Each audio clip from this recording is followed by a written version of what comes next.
अस्सलाम वालेकुम, this is doctor Hamza और आज की वीडियो के साथ हम फिर से एक बार आपके सामने मुखातिब हुए हैं और मेरे साथ एज़ यूजुअल डॉक्टर शर्जील होंगे और आज हम डिस्कस करेंगे एक इंतहाई सेंसिटिव सा टॉपिक।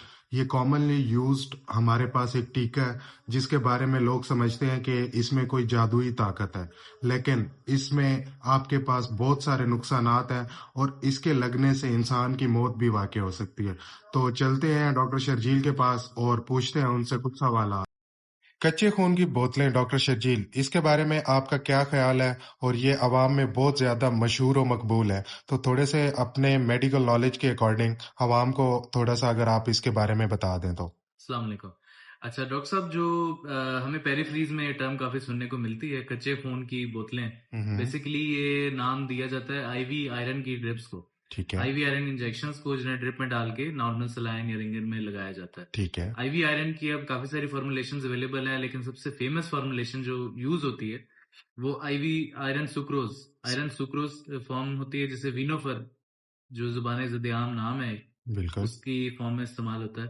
तो इसके डॉक्टर साहब जो अनवारंटेड यूज़ है, हम्म। अनलाइसेंस्ड यूज़ है, उसके नुकसानात के बारे में हम कुछ बात करेंगे। ठीक है। इसके सबसे बड़ा साइड इफ़ेक्ट तो देखें, एक मेटालिक आयरन आप किसी पेशेंट के अंदर, बॉडी के अंदर इंजेक्ट करते हैं, ठीक है। तो सबसे सीवियर किस्म का एनाफिलैक्टिक या एलर्जिक रिएक्शन किसी भी मेडिसिनल फॉर्म का जो रजिस्टर हो सकता है, वो आयरन सुक्रोज से आता है। और इसके डेथ्स भी रिकॉर्ड की गई हैं। बिल्कुल। तो हम सब टर्शियरी केयर्स में हमने काम किया, हाउस जॉब की है, तो हमने भी काफ़ी सारे ऐसे पेशेंट्स जो क्रिटिकल हालत में या इवन जान की बाजी इससे हारे भी हैं आईवी आयरन की ड्रिप से। बिल्कुल। इसके अलावा अगर हम प्रोलॉन्ग टाइम के अंदर इसके साइड इफेक्ट्स की बात की जाए, तो जैसा कि आप सबके नॉलेज में है कि थैलेसीमिया के पेशेंट्स भी जिनको हम्म। आयरन और ब्लड ट्रांसफ्यूजन्स होती हैं, बिल्कुल। उसमें भी सबसे कॉमन साइड इफेक्ट जो हमें देखने को मिलता है वो आयरन ओवरलोड का होता है, ऐसे ही है। जिसके लिए हमें उनको किलेशन थेरेपी देनी पड़ती है। किलेशन पम्प्स उनके, वो एक काफी बर्डन हम्म। हेल्थ केयर इंडस्ट्री के ऊपर है इसका, हम्म। किलेशन थेरेपी का।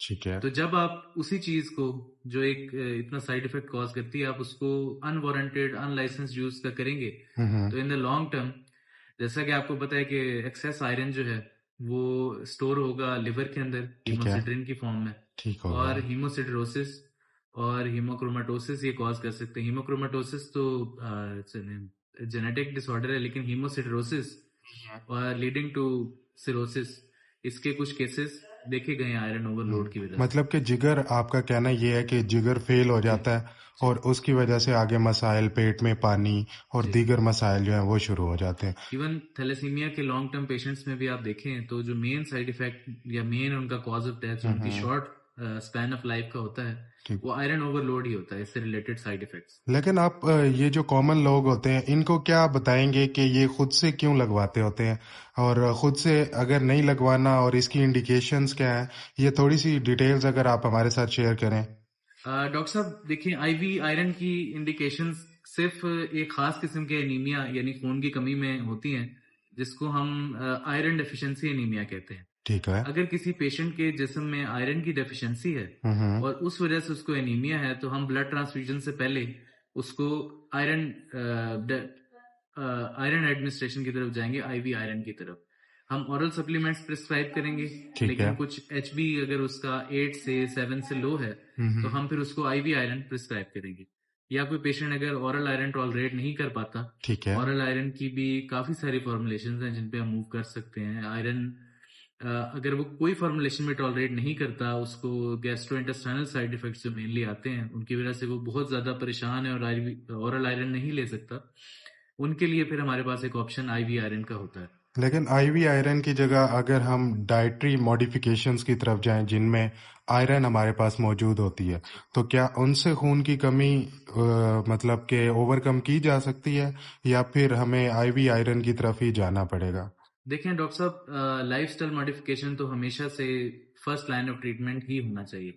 तो आई इसके अंदर हम बीफ, रेड मीट जिसके अंदर बीफ और मटन शामिल है, ये हम प्रिस्क्राइब करते हैं पेशेंट को, ठीक है। उनको तलकीन करते हैं कि ये खाएं। इसके अलावा कलेजी, जो लिवर है बीफ का या गोट का, वो एक बहुत अच्छा सोर्स है आयरन का। ठीक है। तो मतलब आपका कहना ये है कि हमेशा सबसे पहले डाइटरी मॉडिफिकेशंस की तरफ जाना चाहिए और बाद में हमें मूव करना चाहिए टुवर्ड्स मेडिकेशंस और आयरन का बिला वजह इस्तेमाल जो कि आम तौर पर देहाती इलाकों में बहुत ज़्यादा है, उसको तर्क करना चाहिए। तो आज की वीडियो में उम्मीद है डॉक्टर शर्जील की तरफ से आपको बहुत सारी मालूमाती बातें मिली होंगी। अगर आपको ये वीडियो अच्छी लगी है तो चैनल को सब्सक्राइब लाजमी करें। थैंक यू डॉक्टर साहब आपके टाइम का। अल्लाह हाफिज़।